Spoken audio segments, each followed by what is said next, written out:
The Flatiron Building, one of the world's most iconic skyscrapers, and a quintessential symbol of New York City. This building is probably the most photographed building in the world. Even before its completion at the turn of the last century, it was famous. The man in the street was fascinated with this building. As it was going up, it was the talk of the town. Soaring 22 stories high on a once revolutionary all-steel frame. When first built, this technical marvel enthralled, entranced, and even terrified. It looks like a bunch of toothpicks holding it up, and people didn't think that a building could stand up that way. Architecturally visionary, the Flatiron Building broke new ground in skyscraper construction and became one of the most dynamic structures ever created. Burnham was a great Chicago architect, had not yet built any structures in New York City. He was given the opportunity to really make a statement at a principal corner in New York. Since his successful days in Chicago, Daniel Burnham had become a shining star of the architecture world, designing some of George Fuller's most famous buildings, as well as the vast and visionary National Mall in Washington, D.C.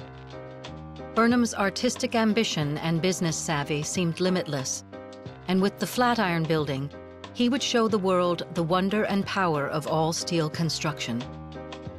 And so the design of the Flatiron Building was really like an extrusion of this narrow piece of pie triangle on the site.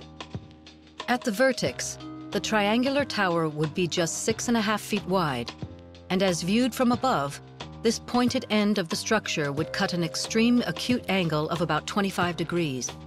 It would be unlike anything anyone had ever seen. And in June 1901, during one of the hottest summers in New York history, excavation began. And the building was to be called, he announced to the press and anybody else who would listen, the Fuller Building. And nobody paid any attention. Nobody ever called this building anything other than the Flatiron Building, because this building sat on the Flatiron lot, and you couldn't separate that association. And not only that, the man in the street was fascinated with this building.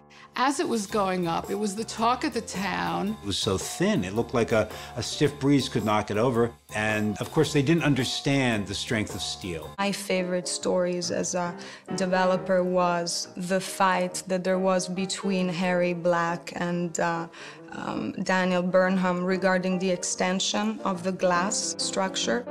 To Burnham, the addition of a protruding glass structure at the base of the narrow vertex was an insult to the aesthetic integrity of the building. To Black, it was an irresistible sliver of unused real estate. It was Harry Black's decision. He wanted to capture every single square inch, obviously for a commerce matter, and he was able to win this little battle. Finally, in June 1902, after only 1 year of construction, workers took down the scaffolding and unveiled Burnham's and Black's gift to the city. No structure ever put in the metropolis has attracted as much attention as this one. Knots of people staring up at it may be seen in the vicinity at all hours. Pointing northward like a steamship sailing into the future, the Flatiron became one of the city's most recognizable symbols of progress, a place where art, commerce, and culture all converged. The Flatiron Building was designated a New York City landmark in 1966 and became a National Historic Landmark in 1989.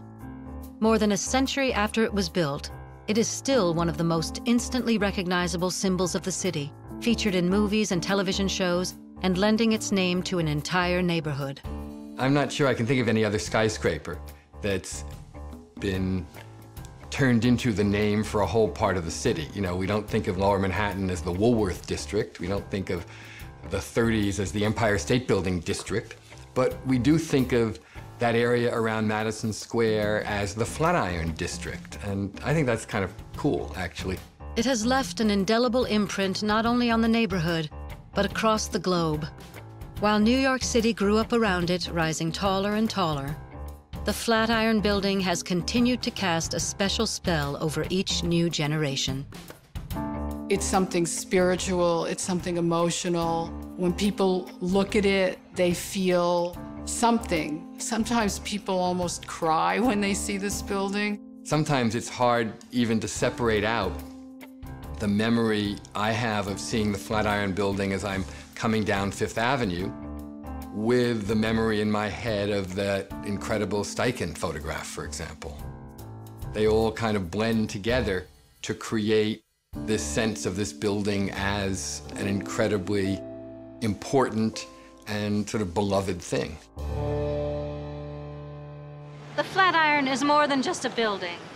It's a bold reminder of what we can achieve with vision and determination.